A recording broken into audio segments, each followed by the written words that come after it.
And welcome back. Winter may seem like a time where you just take it indoors for the winter and binge watch, but for about 5% of Americans, what they're feeling isn't a natural transition.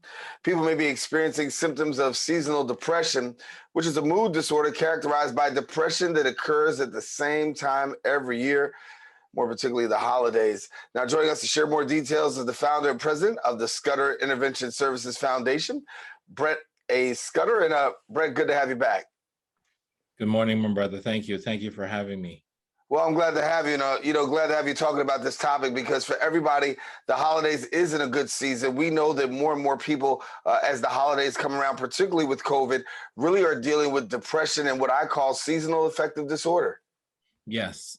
I mean, before even COVID, it was already a hard time for a lot of people dealing with the winter and the holidays mixed together. And now you have COVID joining into that, plus this new Omicron that's causing a whole lot of heightened anxiety in a lot of people.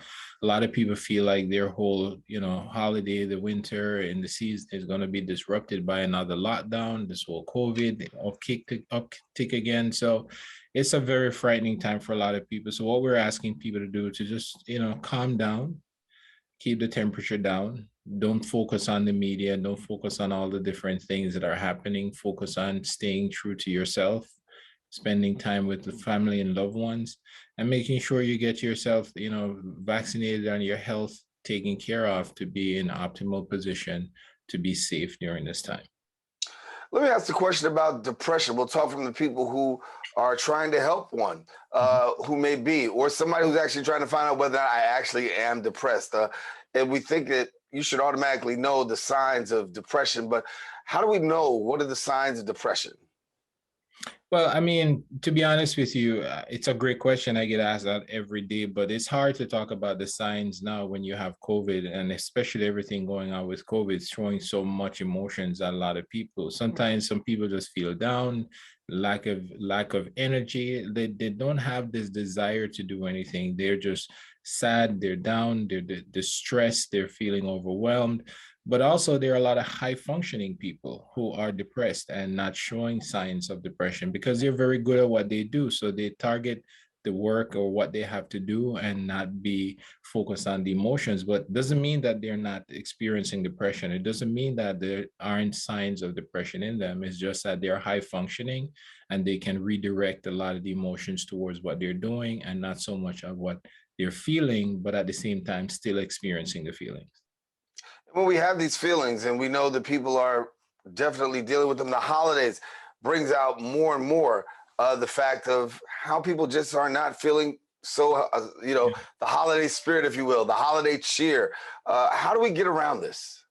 Well, remember, Daren, this holiday season are very emotional holidays. These are about, Thanksgiving is about family, right? Being with family. You have the other traditional holidays, recognizing Hanukkah and all these different holidays, very emotional. Then you have Christmas, then you have New Year's coming. So it's a very emotional time of holidays that people feel drawn to connectedness, drawn to people, being around people, celebrating all of that.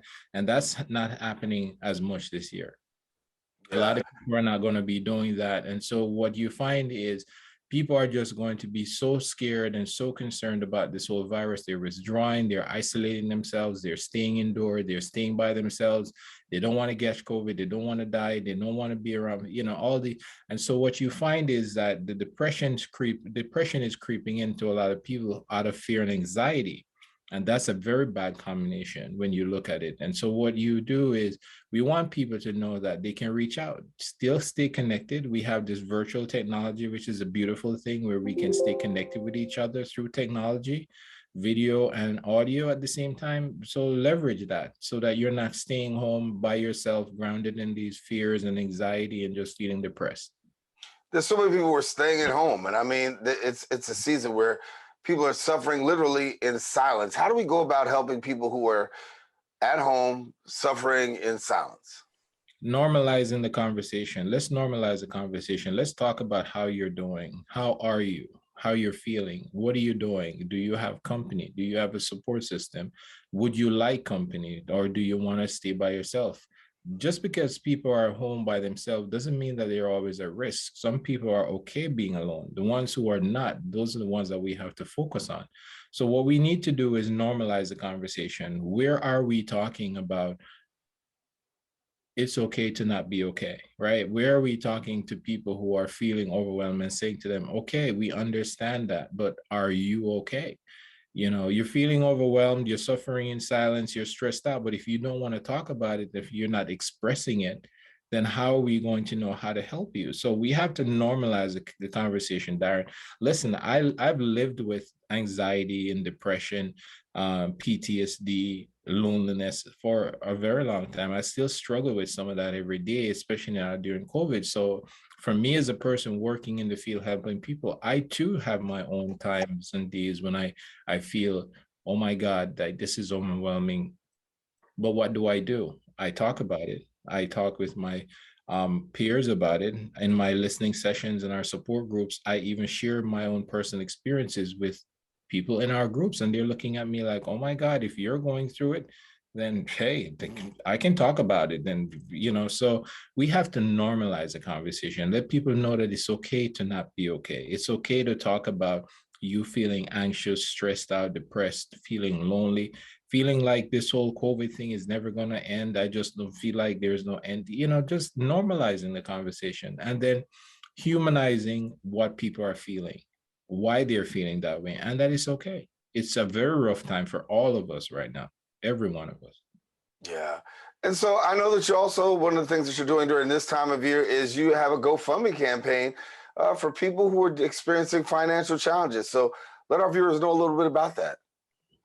Yes, so our GoFundMe was set up to also help us. We have a lot of people who are reaching out to us who are dealing with mental health challenges, stressed out, depressed because they're facing challenges of their own, not able to afford a lot of things that's going on in their lives right now. And so our GoFundMe is also to help us to keep our operations going, because we do need the financial support.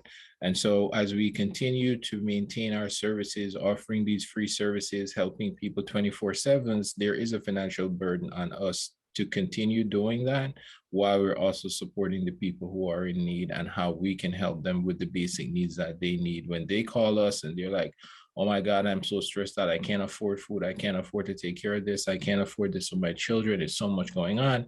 We've been able to help out with getting things for people, providing things for them. But right now, during this time, with over 500% increase in our workload of people calling in crisis due to COVID, due to the holiday season, and the myriad of things that are happening, we are in dire need. And I do stress on the dire need because if we don't get the financial support, we won't be able to continue doing the services that we're offering. And this is a heightened time for us. We receive a lot of it's the busiest time for us during the year, during these emotional holidays. So really for you, during that time, you see more people than ever before? Yes, because think about it, November, Thanksgiving, December, Christmas, New Year's in the end of December, January, then you go right into Valentine's Day. So from November to February, not only is it the holiday season, it's also the winter season, all the mixes of different emotions. It is a time that we've seen, we historically for 20 years straight, the highest times of people who are just anxious, they're excited or depressed or stressed out. Yeah. Well, Brett, we got to leave it there. I want to tell people that, you get an opportunity to get connected with you. But thank you for being with us here today and sharing for some much needed information here with us. Thanks a lot, Brett Scudder. Thank you, sir. Thank you for having me. You take care. Happy holidays to you all. And to everyone, again, I just said that, but I want you to think about that for a minute.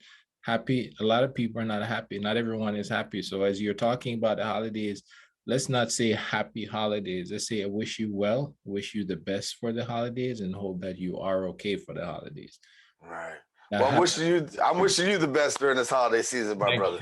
thank you, All brother. righty. Thank you. All righty. Well, listen, if you want more information, do us a favor. You can go ahead and visit him at his website, sisfi.org, and follow them on social media at SISFI.